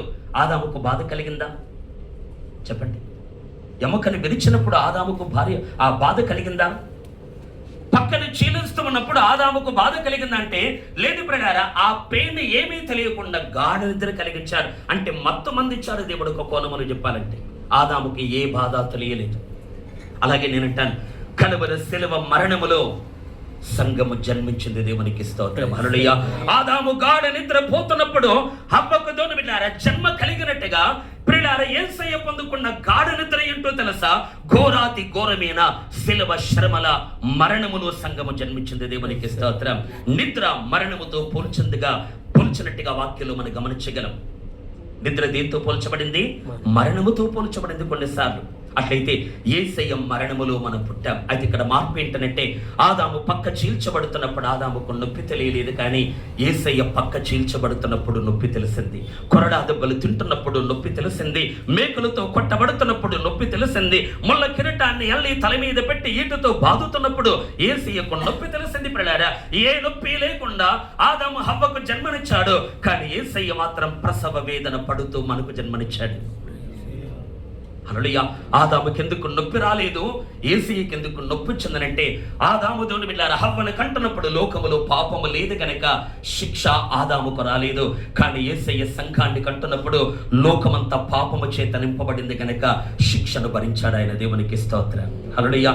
శ్రమలలో దేవుని బిడ్డలారా జన్మను పొందుకున్నదే సంఘం. యేసయ్య మరణములో ప్రియులారా పుట్టిందే సంఘము కనుక నేనంటాను ప్రియులారా, ఆదాము పక్కట ఎముక ఎలాగైతే విరుగబడి ఆదాములో నుండి తీయబడిందో హవ్వ, అలాగే దేవుని ప్రియులారా యేసయ్య మరణములో మనము జన్మించాలి.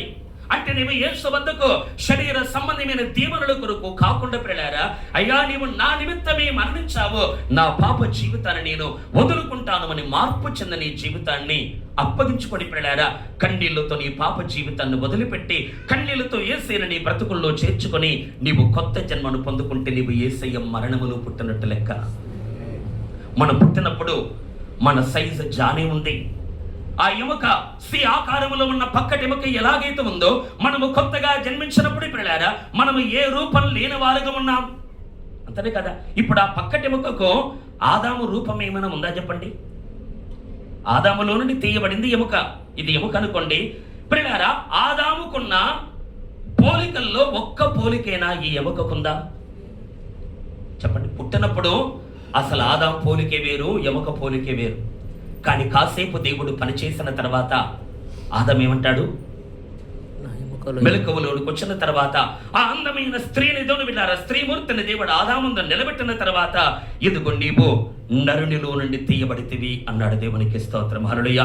నా ఎముకలలో ఎముకవు, నా మాంసములో మాంసము. హల్లెలూయా. నీవు నాలో నుండి తీయబడ్డావు గనుక నీవు నారి అనబడదవని ప్రియులారా వెంటనే ఆదాము హవ్వను హత్తుకున్నారట. వారు ఏక శరీరముగా ఎంచబడ్డట్టుగా మనం గమనించగలం. ఈరోజు నేను చెప్పే మాట ఒకటి దేవుని ప్రియులారా, యేసయ్య కూడా మనల్ని చూస్తున్నప్పుడు మనల్ని తృణీకరించకూడదు, మనల్ని హత్తుకునేట్టుగా మన జీవితాలు మారాలి. హల్లెలూయా. ఒకవేళ ఎముకనే గనక ఆదాము దగ్గరికి దేవుడు తీసుకొని వస్తే కాలుతో తన్ని పడేసేవాడు ఆదాం, అంతనే కదా. కానీ ఆ ఎముక మీద దేవుని చేతులు పనిచేశాయి గనక ఆ ఎముక మీద దేవుని హస్తము కార్యాన్ని జరిగించింది గనుక, ఆ ఎముక మీద ప్రియులారా దేవుని బలిష్టమైనటువంటి హస్తము కార్యసిద్ధి చేసింది గనుక ప్రియులారా ఆ ఎముక మారి దేవుని బిడ్డలారా 10 ఇంచుల పొడవున్న ఈ ఎముక 1 ఫీట్లుగా, 2 ఫీట్లుగా, 3 ఫీట్లుగా, 4 ఫీట్లుగా, 5.5, 6 ఫీట్లుగా, అంటే ఆదాముతో ఈక్వల్ గా ఆ ఎముక మారింది గనక దాన్ని చూసినప్పుడు ఆదాము ఏమన్నాడు? వెంటనే హత్తుకున్నాడు. దేవునికి స్తోత్రం. యేసయ్య రాకడ దినాన్ని ప్రియులారా నిన్ను చూడగానే యేసయ్య హత్తుకునేట్టుగా నీ జీవితం మారాలి. హల్లెలూయా. నిన్ను కౌగిలించుకునేట్టుగా నీ జీవితం మారాలి. పరమ తండ్రి సముఖములో ప్రియులారా ఎదుగో మనమందరం నిలబడుతూ ఉన్న వేళ ప్రియులారా ఆ కడపటి ఆదామైన యేసుక్రీస్తు ఎదుగో ప్రియమైన నా సంగమా, నా బిడ్డ, మీ పేరు పెట్టుకోండి ప్రియులారా, నా కుమార్తె, నా కుమారుడా, నీవు నాలో నుండి తీయబడ్డావు. ఎందుకు నీవు వేరే కాదు, నీవు నాలో నుండే వచ్చావని ప్రియులారా నిన్ను హత్తుకొని ఆయన నీతో ఐక్యమైపోయే స్థితిలోనికి మన జీవితాలు మారాలి. దేవునికి స్తోత్రం. అప్పటి వరకు మన మీద దేవుని చేతులు పని చేస్తూనే ఉండాలి. హల్లెలూయా. నూతన జన్మ పొందినప్పటి నుండి ఆదాము అనబడుతున్న యేసు ముందు నీవు నిలబెట్టబడేంత వరకు నీ బ్రతుకులో దేవుని అదృశ్య హస్తము కార్యము చేయాలి. ఎవరి బ్రతుకులో దేవుని చేతులు పనిచేస్తాయి ప్రియులారా వారి బ్రతుకుల్లో దేవుని పోలిక ఏర్పడుతుంది. దేవునికి మహిమ. అయితే విచిత్రం ఏంటంటే ఆదాములో నుండి తీయబడ్డ ఈ హవ్వమ్మ మోసపోయింది. దేవునికి స్తోత్రం. ఎవరు మోసగించబడ్డారు? ఆదాము కాదు, హవ్వనే. అలాగే నేను అంటాను, యేసయ్య మోసపోతాడా? సంఘం మోసగించబడే ఛాన్స్ ఉందా? యేసయ్య మోసగించబడతాడా? లేదు. సాతాను ప్రతి మోసాన్ని చీల్చి చెండాడేవాడు ఆయన. హల్లెలూయా. యేసు ఎన్నటికీ మోసపోడు ప్రియులారా. ఎందుకో ఆదాము ఎలాగైతే మోసపోలేదో కడపటి ఆదాము అనబడుతున్న యేసు కూడా ఆయన మోసగించబడను, కానీ సంఘము మాత్రము మోసగించబడే ఛాన్స్ ఉంది. మోసపోయే అవకాశం యేసుకుందా, మనకుందా? చెప్పండి. మనకే ఉంది, తనే కదా. కనుక నేను అంటున్న మాట ఏంటంటే నేను మోసగించబడతానేమో అనే భయం మన జీవితాల్లో కలిగి ఉండాలి. అయితే రోజు ప్రశ్న ఏంటంటే దేవుడి ప్రియులారా ఆదాము మోసగించబడలేదు, హవ్వ మాత్రమే మోసగించబడింది. ఇద్దరులో ఎవరండి? హవ్వనా, ఆదాము? మోసపోయింది హవ్వనే మోసపోయింది. ఆదాము చెప్పండి. తిమోతి పత్రికలో ఉన్న మాట, ఆదాము మోసపరచబడలేదు, కానీ స్త్రీ మోసపరచబడి అపరాధములో పడెను. అది ఇక్కడ ఈ మాట మాటికి నేను ఎందుకు అంటున్నాను అనంటే ఇది అంటూ ఉన్నప్పుడు మీరు ఆలోచన పరులైతే ఒక ప్రశ్న మీకు తట్టాలి. తట్టిందా అండి ఏమైనా ప్రశ్న? ఎవరు మోసగించబడ్డారు? ఆదామా, హవ్వనా? హవ్వనే. ఆదాము మోసగించబడలేదు. ఏం మరవడం లేదని చెప్పండి. ఆదాము మోసగించబడలేదు, మోసపరచబడలేదు. హవ్వనే మోసగించబడింది. ఈ మాట అంటున్నప్పుడు ఏ తలంపైన మీ లోపల తడుతుందా? చెప్పండి. ఏం తట్టిందో చెప్పండి. మీరు చెప్పండి బ్రో, పర్వాలేదు.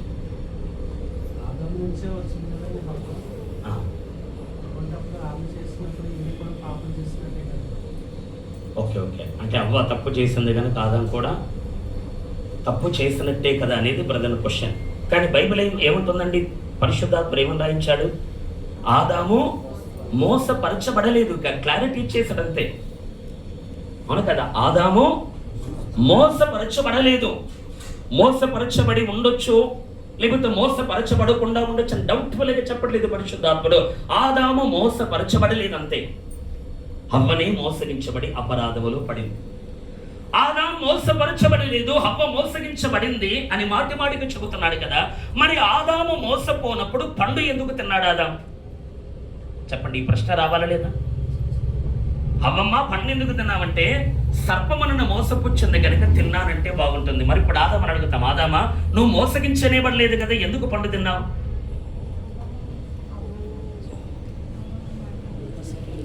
నీవు నాకు ఇచ్చిన స్త్రీ చిందనని తింటని అన్నాడు. కానీ ఇక్కడ సందర్భం ఏంటంటే హవ్వ పండు తిన్నది అంటే మోసగించబడింది కనుక తిన్నది. ఆదాము మోసగించబడినప్పుడు మన లెక్క ప్రకారం ఏం జరగాలి? ఆదాము పండు తినకూడదు, అంతనే కదండి సింపుల్గా. కానీ ఆదాము ఏమయ్యాడు? పండు తింటే ఆదాము మోసపరచబడలేదని దేవుడు ఎందుకు రాయించాడు? పండు తినకపోతే ఈ మాట రాయిస్తే బాగుండు. హవ్వలాగా ఆదాము కూడా పండు తిన్నాడు. హవ్వలాగా ఆదాము కూడా మరణానికి లోనైపోయాడు. హవ్వలాగా ఆదాము కూడా తోటలో నుండి గెంటేయబడ్డాడు. హవ్వ వలె ఆదాము కూడా దేవుని గద్దింపుకు లోనైపోయాడు. ప్రియులారా, హవ్వ చేసినట్టుగానే ఆదాము కూడా చేసినప్పుడు ఆదాము ఎందుకు మోసపరచబడలేదు అని వ్రాయించాడు దేవుడు. గమనిస్తున్నారా? ఆదాం మోసపరచబడలేదు అంటే ఏం చేయాలి? ఆదాం మన లెక్క ప్రకారంగా, మన కొలత ప్రకారంగా ఆదాం పండుతున్నది, అవ్వ పండుతున్నది. కొన్ని పండ్లు తీసుకుని వచ్చి ఆదాముకి ఇస్తున్నప్పుడు, అమ్మాయివి ఏ చెట్టువి అని ఆదాం అడుగుతున్నాడు. ఇది మంచి చెడ్డల తెలివనిచ్చే వృక్ష ఫలము. ఎందుకు ఎప్పుడు మనం దీన్ని చూస్తున్నాం కదా, చూడడానికి అందంగా ఉంది, ఎంతో రమ్యంగా కానవస్తుంది, ఆ పండే తీసుకుని వచ్చి ఇదిగో నీకు ఇస్తున్నాను అంటున్నప్పుడు, ఓ మూర్ఖురాలా, నీవు నాకు పండిస్తావని కాలుతో తంతే బాగుండేది ఆదాం. కానీ ఏం చేశాడు? అవ్వ ఇవ్వగానే తినేశాడు. మోసపోయి తిన్నాడా, మోసపోకుండా తిన్నాడా?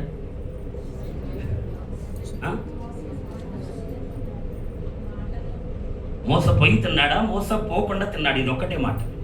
మోసపోయి తిన్నాడా, మోసపోకుండా తిన్నాడు? మోసపోకుండానే తిన్నాడు. అంతనే కదా.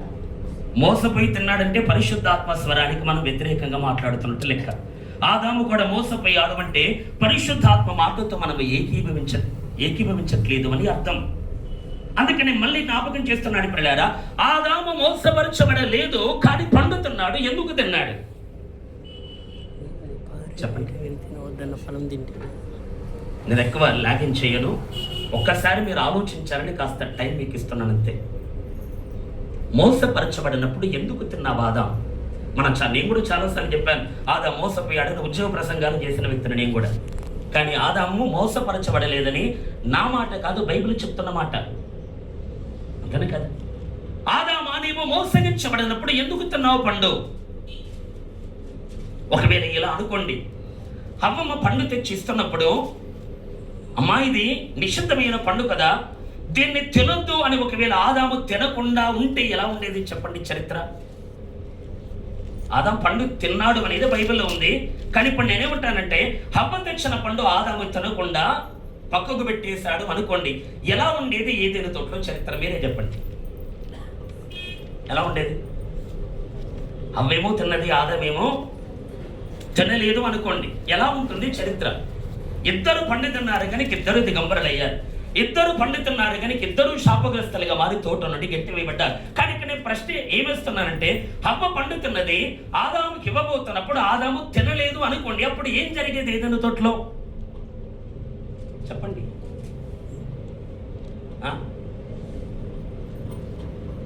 పాపం ఎవరు చేసినట్టు లెక్క? హవ్వని చేసినట్టు. పాపాన్ని బట్టి శిక్ష పొందుకుంటుంది హవ్వ, పాపాన్ని బట్టి చనిపోతుంది హవ్వ. నేనంటాను పిల్లారా, ఆదాముకు పక్కటెముకలు ఏమైనా తక్కువ ఉన్నాయండి? 24 ఎముకలు ఒక ఎముక తీసిన దేవుడు హవ్వను నరకంలో వేసి ఆదాముకు మళ్ళీ ఒకరోజు గాఢనిద్ర కలిగించి మళ్ళీ ఒక ఎముకను తీసి హవ్వ కంటే సూపర్ వ్యక్తిని చేసేవాడు దేవుడు. చేసేవాడలేదు.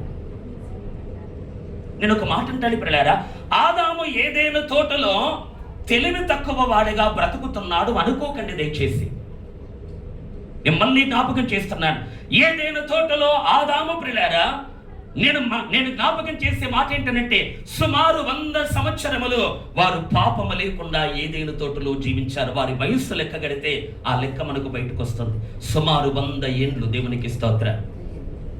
100 ఏండ్లు ఏం చేస్తుంటారు ఆదాము వల్ల ఏదైనా తోటలో?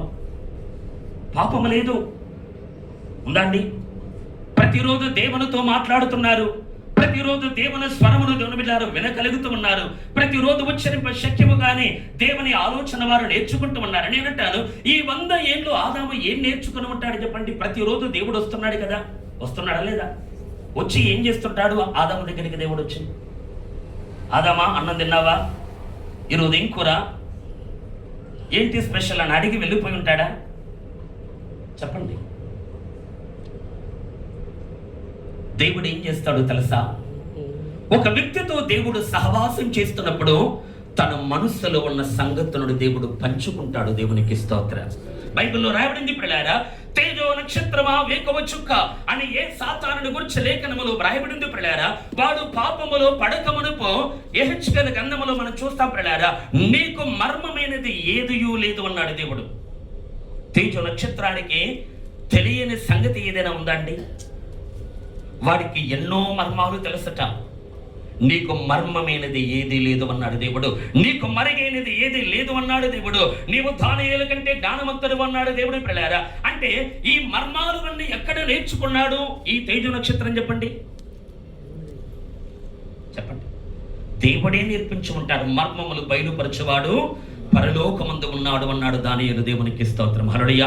మా దేవుడు ఎవరు అనంటే మర్మములను బయలుపరిచేవాడు. హల్లెలూయా. కొరింథీ పత్రికలో పౌలు గారు అంటాడు, పిల్లారా, ఆ ఆత్మ దేవుని మర్మములను కూడా పరిశోధించునమని పరిశుద్ధాత్మను గురించి మాట్లాడతాడు. అంటే దేవుని లోపల ఎన్నెన్నో మర్మాలు ఉన్నాయి పిల్లారా. దేవుడు భవిష్యత్తు కాలములో ఏమి చేయబోతున్నాడో చాలా సంగతులు దేవుడు ఈ తేజో నక్షత్రానికి దేవుడు తెలియజేశాడు. దేవునికి స్తోత్రం. పరలోకం అంటే అర్థమేంటి చెప్పండి? పరలోకం అంటే మీ ఊహా చిత్రాలు ఏం చూపిస్తున్నాయి చెప్పండి? పరలోకం అంటూ ఉంటాం కదా మనం. అసలు పరలోకం అంటే మీ దృష్టికి ఎలా కనబడుతుందండి చెప్పండి? నేను చెప్పాలా? ఒక పెద్ద ఫంక్షన్ హాల్ ఉంటుంది, ఒక పెద్ద స్టేజ్ ఉంటుంది, దాని మీద సింహాసనం ఉంటుంది, దాని చుట్టూ 24 సింహాసనాలు ఉంటాయి. కొన్ని దూతలు ఎగురుతూ దేవుణ్ణి గణపరుస్తూ ఉంటాయి. స్టేడియం లాంటి హాల్ లోపల మనమందరం అక్కడ తెల్లటి వస్త్రాలు వేసుకొని ఖర్జూర పట్టలు పట్టుకొని హల్లెలూయా హల్లెలూయా హల్లెలూయా అని ఇదే పని దేవునికి స్తోత్రం. పరలోకం అంటే ఇది కాదండి. అర్థమవుతుందని చెప్పే మాట. పరలోకము అనేటువంటి మాటను బైబిల్లో ఆదియందు దేవుడు భూమి ఆకాశములను సృజించను ఉంది. ఆకాశములు అన్న చోట హెవెన్స్ అని రాయబడింది. ఇక్కడ హెవెన్ మనం పరలోకము అంటాం. పరలోకము అనేది దేవుని బిడ్డారా, అది ఏకవచనం కాదు, బహువచనం. ఇంకా సింపుల్గా అర్థం కావాలంటే నేను అంటాను బిడ్డారా, మన భూమి మన సౌర కుటుంబంలో ఉంది, సోలార్ సిస్టంలో ఉంది మన ఎర్త్, అంతేనే కదా. తన చుట్టూ తాను తిరుగుతూ సూర్యుని చుట్టూ తిరుగుతూ ప్రియులారా, ఇదే దేవుని బిడ్డారా ఈ ప్రకారంగా తన చర్యంతటి భూమి కొనసాగిస్తున్నట్టుగా మనం చూస్తాం. దానితో పాటు 7 నక్షత్రాలు అంటే 7 గ్రహాలు. ఒకప్పుడు నవగ్రహాలు అన్నారు, కానీ ఇప్పుడు దేవుని బిడ్డారా ఒక గ్రహాన్ని తీసేసి 8 గ్రహాలు, సౌర కుటుంబంలో 8 గ్రహాలు ఉన్నాయని ఈరోజు శాస్త్రవేత్తలు చెప్తున్నారు. నేను ఈ మాట ఎందుకన్నానంటే, సౌర కుటుంబంలో భూమి మిగతా కొన్ని గ్రహాలు, ఈ 8 గ్రహాలు కలిసివన్నీ ఏం చేస్తున్నాయంటే సూర్యునితో పాటు ప్రయాణము చేస్తూ ఉన్నాయి. దేవునికి స్తోత్రం. సైంటిఫిక్ గానే మాట్లాడేటువంటి మాట. ఒక తల్లి కోడి ఉందనుకోండి, తన పిల్ల కోళ్ళని ఏం చేస్తుందండి?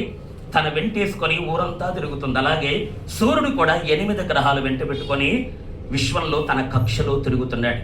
ఈ సౌర కుటుంబాన్ని దాటి పక్కకి వెళితే మరొక సౌర కుటుంబం ఉంది. అర్థమవుతుందని చెప్పే మాట. ఆ సౌర కుటుంబాన్ని దాటి మళ్ళీ పక్కకి వెళితే మళ్ళీ ఒక సౌర కుటుంబం. ఇలా 14 సౌర కుటుంబాలు కలిస్తే దానిని ఒక నక్షత్ర కుటుంబము అంటారు. అలాంటి నక్షత్ర కుటుంబాలు కొన్ని కోట్లు కోట్లు కోట్లు కలిస్తే ఒక నెబ్యులా అంటారు. అలాంటి నెబ్యులాలు కొన్ని కోటాను కోట్లు, ఒకటి తర్వాత మీరు ఎన్ని సున్నాలు పెట్టుకుంటారు మీ ఇష్టపడలేరా, కోట్ల కొలది నెబ్యులాలు కలిస్తే ఒక దేవుని బిడ్డలారా గెలాక్సీ అంటాం. అలాంటి గెలాక్సీలు కొన్ని కోట్లు కలిస్తే మిల్కీ వే అంటాం. అలాంటి మిల్కీ వేలు కొన్ని కోట్లు కలిస్తే పిల్లారా అది విశ్వం. దేవునికి స్తోత్రం. అర్థమవుతుందా? ఈ విశ్వంలో ఎన్ని మహిమ ప్రపంచాలు ఉన్నాయో మనకు తెలియదు, కానీ ప్రపంచాలు అయితే ఉన్నాయి. దేవునికి స్తోత్రం. ఎప్పుడు ఈ పత్రికలో రాయబడింది పిల్లారా, ఆయన తన మహత్వ కలిగిన మాట చేత ప్రపంచములను నిర్మించను అని దేవుడు వ్రాయించాడు. దేవునికి స్తోత్రం. ప్రపంచము కాదు, ప్రపంచాలు కోట్ల కొలది ప్రపంచాలు ఉన్నాయి లేదంటే. పరలోకము అంటే ఒక స్టేడియం లాంటి హాలును ఊహించుకోకండి పిల్లారా. పరలోకం అంటే దేవుని బిడ్డలారా, పరలోకాలు అంటే వేరే లోకములు అని అర్థం. అంటే ఈ విశ్వంలో ఎన్ని మహిమ ప్రపంచాలు అయితే ఉన్నాయి పిల్లారా, అవన్నీ కూడా పరలోకము కిందకి వస్తాయి. దేవునికి స్తోత్రం. వాటన్నిటికీ పైగా ఉన్నవాడు సమీపించరాని తేజస్సులో ఉన్న తండ్రి అయిన దేవుడు. దేవునికి స్తోత్రం. చెప్పాలంటే చాలా సంగతులు ఉన్నాయి, కానీ నేను ఇక్కడ మీకు జ్ఞాపకం చేసే మాట ఏంటంటే, పరలోకం అంటే ఒక హాలు, ఒక సింహాసనము, ఒక స్టేజి, కొంతమంది దూతలు, దేవుని బిడ్డలారా తెల్లటి వస్త్రాలు, ఖర్జూరపు మట్టలు అని మాత్రమే అనుకోకండి.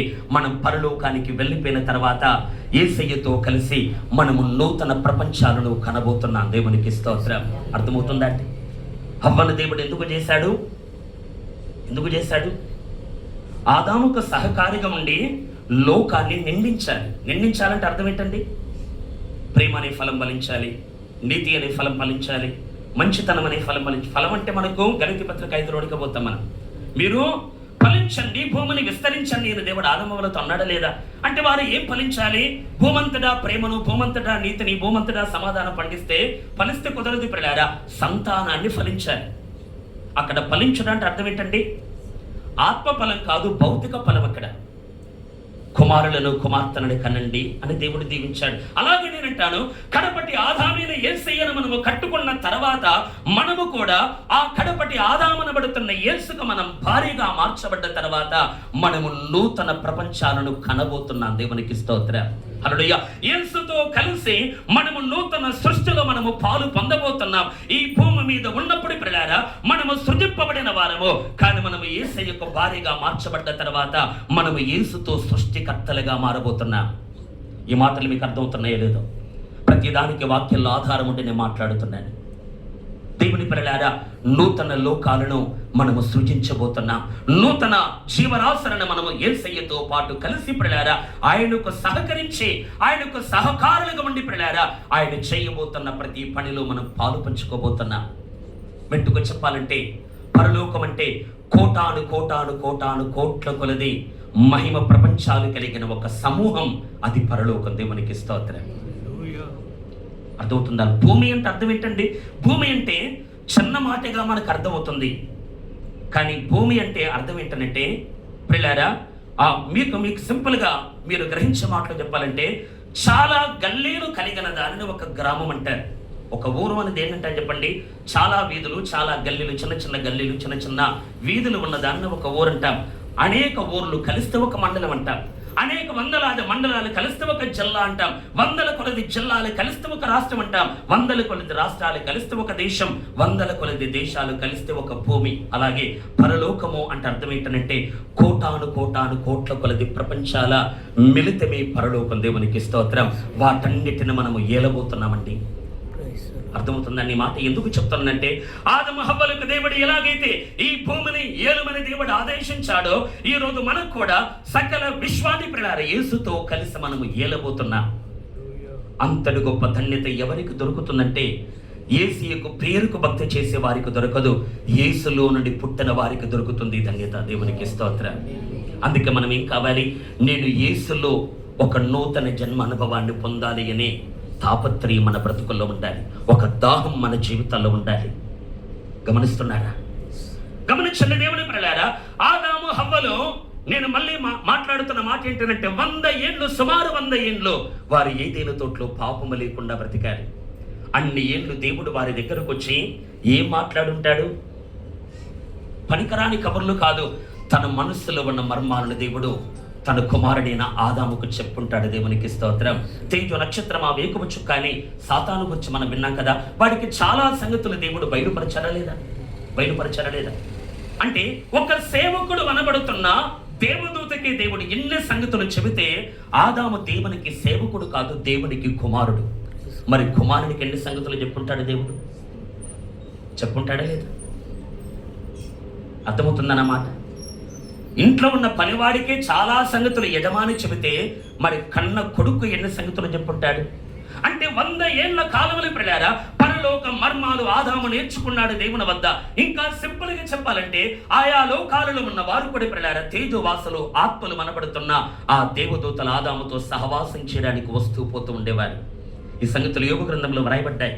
నేను అంశంలోనికి వెళ్తే చాలా లోతులోనికి వెళ్ళాల్సి వస్తుంది కనుక నేను పైపైన వెళ్తున్నాను. ఇక నేను మాట్లాడే మాట ఒకటే, 100 సంవత్సరాలు ఏదైనా తోట్ల ఆదాము పాపము లేకుండా బ్రతుకుతున్నాడు అంటే ఆదాము తెలివి తక్కువడం కాదు, అజ్ఞాని కాదు. ఆదాము సకల జీవరాశులకు, వేల కొలది పక్షులకు, జంతువులకు పేర్లు పెట్టి వాటిని గుర్తుంచుకొని మళ్ళీ పిలవగలుగుతున్నాడు అంటే ఎంత తెలివి ఆదాముకుంటుందని ఉంటుందని చెప్పండి.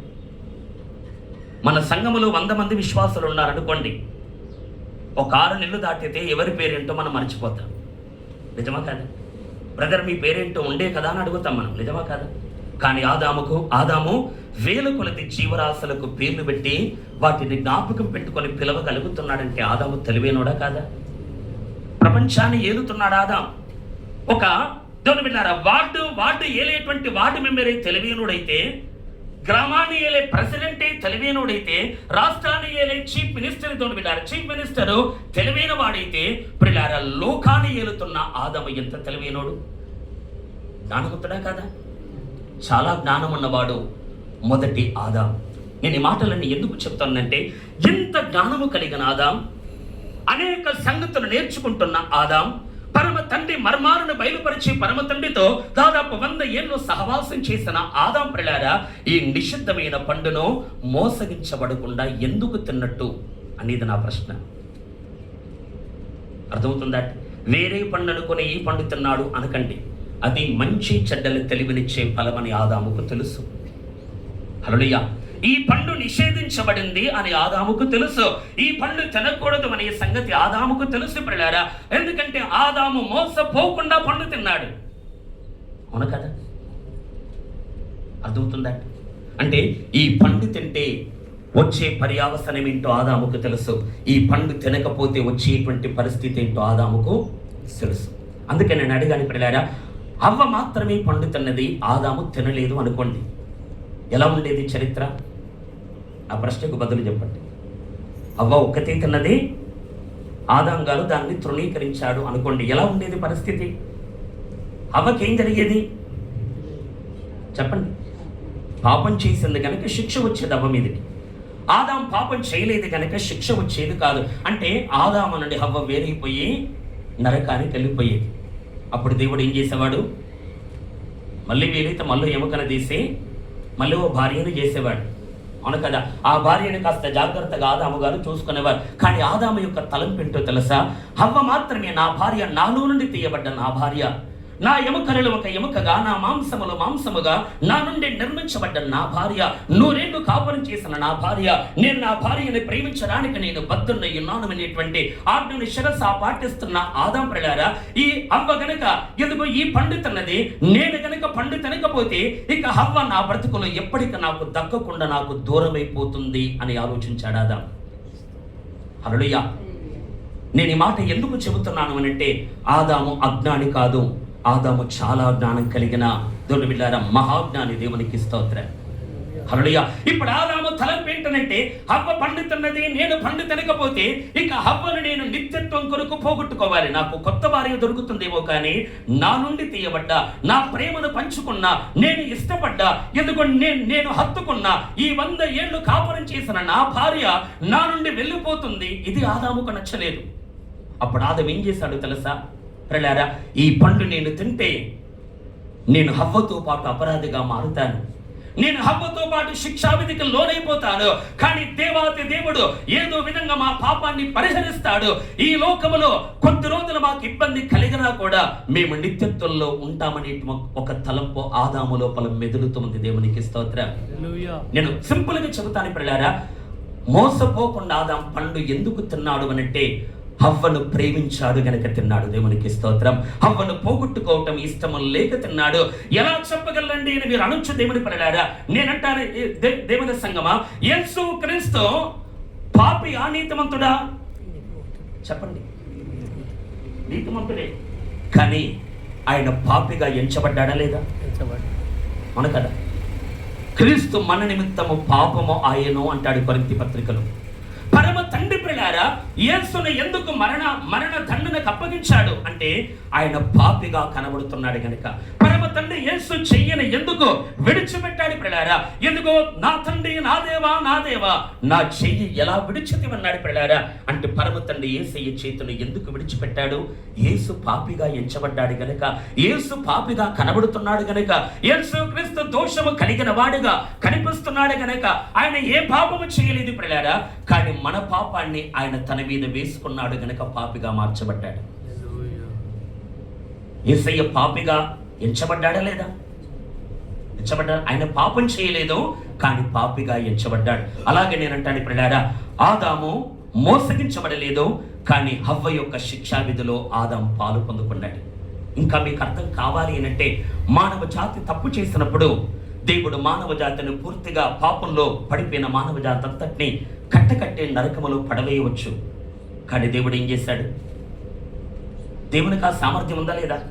ఆదాం పాపం చేశాడు, మొదట పుట్టిన కుమారుడు కయ్యూను పాపం చేశాడు. ఆ తర్వాత ఎంతో మంది పాపులు లోకంలో పుడుతూ ఉన్నారు. మానవాళి పెరుగుతూ ఉన్నప్పుడు మనుషులందరినీ కట్టగట్టిన నరకములో పడవేసి ప్రియులారా, ఒక కొత్త మానవ జాతిని దేవుడు చేసుకోగలడా లేదా?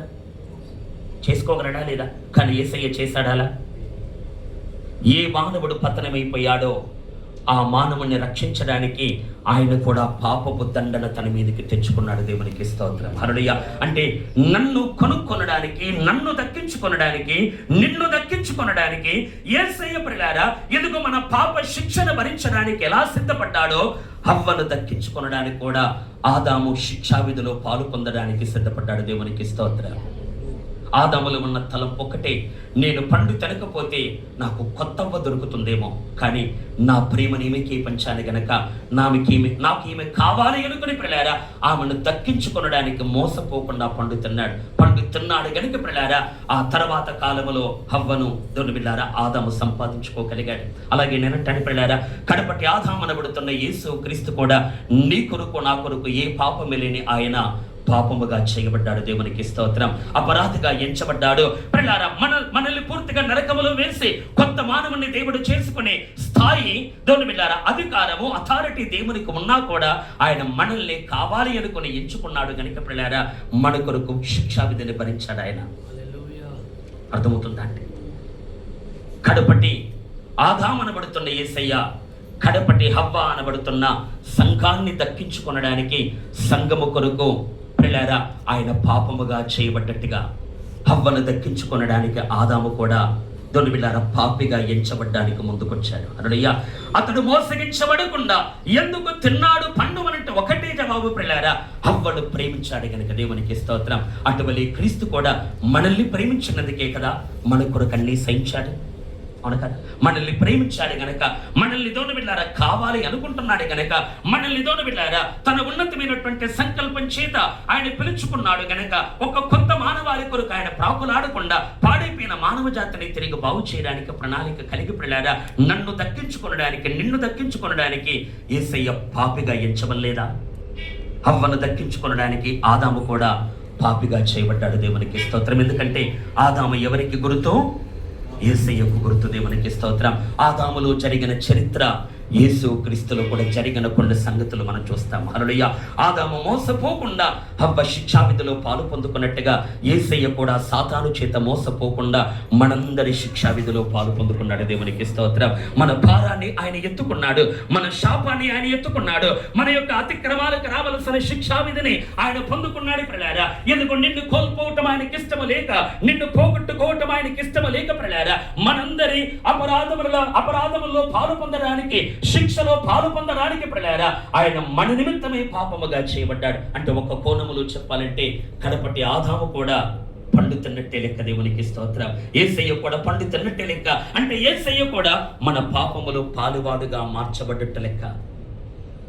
నేను ముగిస్తామన్నాను. దేవుని ప్రియులారా ఈ రోజు మన ముందు దేవుడు పెడుతున్న ఒక మాట ఏంటంటే, ఎంతగా ప్రేమించిన ఆ యేసయ్య నీ కొరకు నిన్ను తగ్గించుకొని నీ కొరకు ప్రియులారా మరణ దండన పొందడానికి సిద్ధపడి నీ కొరకు పరమ తండ్రి చేత ఇతడు పాపి అన్నంతగా ఎంచబడి ప్రియులారా నీ నిమిత్తమే నా నిమిత్తమే ఎంత త్యాగము చేసి నిన్ను ప్రేమించి నీ కొరకు ప్రాణం పెట్టాడు కదా.